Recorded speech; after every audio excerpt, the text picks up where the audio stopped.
প্রথিত স্বৈরাচার শেখ হাসিনাকেও আমরা ভারতের কাছ থেকে ফেরত চাইব। কেবল জুলাই আগস্ট হত্যাকাণ্ডই নয়, আমরা গত 15 বছরে সব অপকর্মের বিচার করব। অসংখ্য মানুষ গুম হয়েছে, খুন হয়েছে। এই সময় আমরা গুমের তদন্তে একটা কমিশন গঠন করেছি। আপনারা দেখেছেন জাতিসংঘের আন্তর্জাতিক মানবাধিকার বিষয়ক হাই কমিশনার ফলকার তুর্ক সম্প্রতি বাংলাদেশ সফর করেছেন।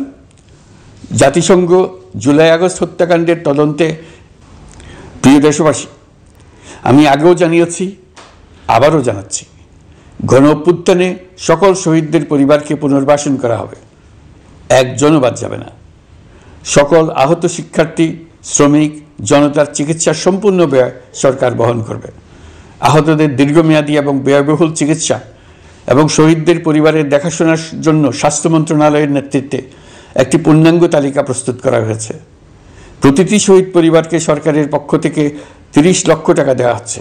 যারা বুলেটের আঘাতে তাদের দৃষ্টিশক্তি হারিয়েছেন, তাদের চিকিৎসার জন্য নেপাল থেকে কর্ণিউত্থানের শহীদের স্মৃতি ধরে রাখতে গঠিত জুলাই শহীদ স্মৃতি ফাউন্ডেশন বেশ পাকাপোক্তভাবে তাদের কাজ শুরু করেছে। এই ফাউন্ডেশনকে সরকার 100 কোটি টাকা অনুদান দিয়েছে।